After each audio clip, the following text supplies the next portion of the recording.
పహల్గామ్ ఉగ్రదాడి జరిగిన క్షణం నుంచి పాకిస్తాన్ పాలకుల నుంచి వినిపిస్తోంది రెండు డైలాగ్స్.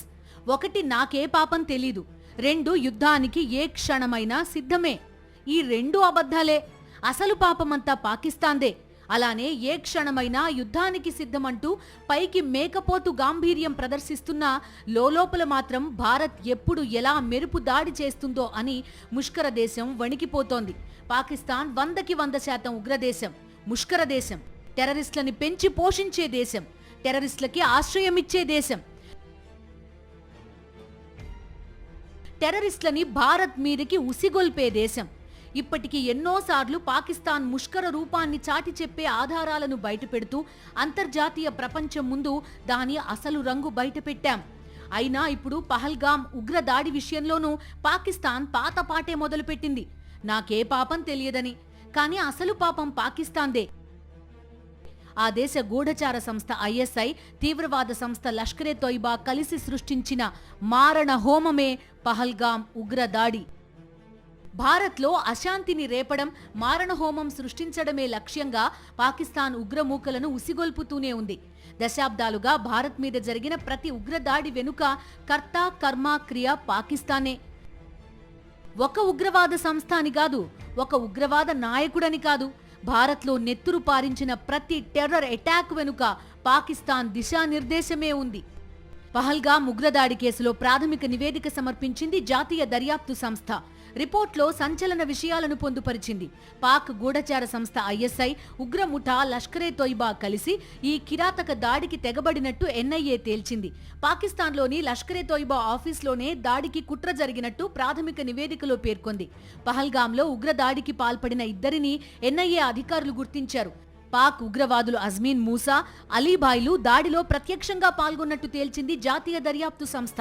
వారి ఫోటోలను విడుదల చేసింది. ఏప్రిల్ 15నే ముష్కరులు భారత్లోకి చొరబడినట్టు దర్యాప్తులో వెల్లడైంది. ఉగ్రదాడి జరిగిన ప్రాంతాన్ని 3D మ్యాపింగ్ చేసిన దర్యాప్తు అధికారులు పరిసర ప్రాంతాల్లోని మొబైల్ టవర్ల నుంచి పెద్ద మొత్తంలో డేటాని డంప్ చేసి విశ్లేషించారు. 3 శాటిలైట్ ఫోన్స్ ని ఉగ్రవాదులు ఉపయోగించినట్టు తేల్చారు. ఇందులో 2 శాటిలైట్ ఫోన్స్ సిగ్నల్స్ ని ట్రేస్ చేసినట్టు ప్రాథమిక నివేదికలో పేర్కొంది ఎన్ఐఏ. కాల్పులు జరిగిన బైసరన్ వ్యాలీలో దాదాపు 40 క్యాటరేజ్లను దర్యాప్తు అధికారులు స్వాధీనం చేసుకున్నారు. ఫోరెన్సిక్ నిపుణులు వీటిని విశ్లేషిస్తున్నారు. ఉగ్రదాడి కేసు దర్యాప్తులో భాగంగా కుంప్వారా, పుల్వామా, సోపోర్, అనంతనాగ్, బారాముల్లా జిల్లాల్లో ఎన్ఐఏ సోదాలు చేపట్టింది. ఇప్పటి వరకు దాదాపు 2800 మందిని ఎన్ఐఏ ఇంటెలిజెన్స్ వర్గాలు విచారించాయి. దాదాపు 150 మందిని కస్టడీలోకి తీసుకున్నాయి. పాకిస్తాన్ ఆర్మీ చీఫ్ మునీర్ గతంలో ఐఎస్ఐ చీఫ్ గా పనిచేశాడు. ఇప్పుడు అదే ఐఎస్ఐ తీవ్రవాద సంస్థ లష్కరే తోయిబాతో కలిసి పహల్గామ్లో మారణహోమం సృష్టించింది. అసలు లష్కరే తోయిబాని పాకిస్తాన్ గుండెల్లో పెట్టుకుని పూజిస్తోంది. అందుకు చిన్న ఉదాహరణ ఆ ఉగ్రవాద సంస్థ వ్యవస్థాపకుడు హఫీజ్ సయీద్ ని పాకిస్తాన్ కాపాడుతోన్న తీరే. 2008లో ముంబై పేలుళ్లతో మారణహోమానికి తెగబడ్డ ఘటనకు కుట్రదారి హఫీజ్ సయీద్. పహల్గామ్ నరమేధం వెనుక ఉన్నది హఫీజ్ సయీదే. 1987లో పాకిస్తాన్ ప్రభుత్వ అండదండలతో లష్కరే తోయిబా పేరిట ఉగ్రవాద దుకాణాన్ని తెరిచాడు హఫీజ్. కొంతకాలం క్రితం నుంచి లష్కరే తోయిబా కార్యకలాపాలను ది రెసిస్టెంట్ ఫ్రంట్ పేరుతో నిర్వహిస్తున్నాడు. అంటే ముసుగు మారిందంతే, ఉన్మాదపు హింస, విష విద్వేషాలు మారలేదు. ముంబై పేలుళ్ల అనంతరం భారత్ ఫిర్యాదుతో పాకిస్తాన్ ప్రభుత్వం హఫీజ్ ని అరెస్టు చేసినట్టు ప్రకటించింది. కొద్ది రోజులకే అతనిపై ఆరోపణలకు సాక్ష్యాలు లేవని విడుదల చేసేశారు. అయితే ఆ తర్వాత ఉగ్రవాదులెవరూ తమ దేశంలో లేరని పాక్ పాలకులు చెబుతూ వచ్చారు. ఆ తర్వాత భారత్ నుంచి తీవ్ర అభ్యంతరాలు వ్యక్తం కావడం, హఫీజ్ సయీద్ ఎంతటి ఉగ్రవాదో సాక్ష్యాలతో సహా భారత్ అంతర్జాతీయ సమాజం ముందు ఉంచడంతో అమెరికా నుంచి సైతం ఒత్తిడి పెరిగింది. దీంతో చివరికి హఫీజ్ సయీద్ కి అనేక ఉగ్రవాద కేసుల్లో 43 ఏళ్ల జైలు శిక్ష విధిస్తున్నట్టుగా మరో డ్రామా ఆడేశారు. హఫీజ్ ఇంటినే జైలుగా మార్చేశాం అనేశారు. కానీ హఫీజ్ సయీద్ జైలు శిక్ష అనుభవించడం లేదు, రాజభోగాలు అనుభవిస్తున్నాడు.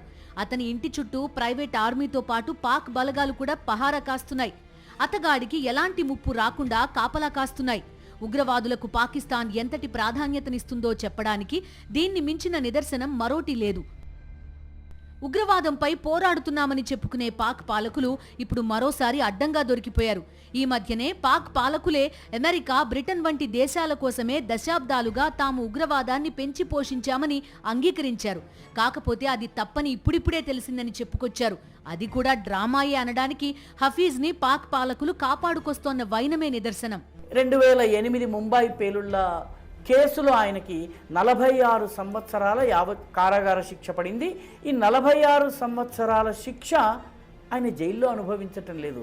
ఆయనకి లాహోర్ పట్టణం అంటే భారత సరిహద్దు నుంచి ఒక 25-30 కిలోమీటర్ల దూరంలో ఉన్నటువంటి లాహోర్ పట్టణంలో అతనికే చెందినటువంటి ఒక మొహల్లా జోహార్ అనేటటువంటి ప్రాంతంలో సొంత ఇల్లుంది. ఆ ఇంటినే జైలుగా మార్చారు. ఇంటిని కంచుకోటగా మార్చారు, దాన్ని జైలుగా మార్చారు. అందులో హాఫిజ్ సయీద్ అత్యంత విలాసవంతమైనటువంటి జీవితాన్ని గడుపుతున్నాడు. కలిసేవాళ్ళు వచ్చి కలవచ్చు. ఆయన గత 3 సంవత్సరాల్లో 24 సార్లు జైలు నుంచి బయటకు వచ్చి పబ్లిక్ మీటింగ్స్లో మాట్లాడి భారతదేశం మీద విషం వెలిగక్కి మళ్ళీ జైల్లోకి వెళ్ళిపోయారు. అది ఆ రకమైనటువంటి జైలు బహుశా ప్రపంచంలో ఎవరికీ ఎక్కడా లభించలేదు. పాకిస్తాన్ గూఢచార సంస్థ ఐఎస్ఐ, తీవ్రవాద సంస్థ లష్కరే తోయిబాతో కలిసి భారత్లో మారణహోమం సృష్టిస్తుందంటే ఆ దేశం ఎంతటి ముష్కర దేశంగా మారిపోయిందో అర్థం చేసుకోవచ్చు. మాకేం సంబంధం లేదని చెబుతూ వచ్చిన ఆర్మీ చీఫ్ మునీర్ పర్యవేక్షణలోనే ఈ ఉగ్ర దాడి జరిగింది. ఈ మునీర్ గతంలో ఐఎస్ఐ చీఫ్గా పనిచేసిన వాడే. ప్రపంచం ముందు తమ ముష్కర రూపం బయటపడిన తర్వాత కూడా నిస్సిగ్గుగా లష్కరే తోయిబా చీఫ్కి సెక్యూరిటీ ఇస్తూ తరించిపోతున్నారు పాకిస్తాన్ పాలకులు. అందుకే పాకిస్తాన్ విషయంలో మోదీ సర్కార్ ప్రత్యేక ప్రణాళికని సిద్ధం చేసింది. ఆర్థికంగా, వాణిజ్యపరంగా పాకిస్తాన్ని చావు దెబ్బ కొడుతూనే మన సైనిక శక్తి ఏంటో కూడా రుచి చూపించే వ్యూహరచన చేసింది. పాకిస్తాన్ ఇకపై కోలుకోలేని విధంగా ఉచ్చుబిగిస్తోంది.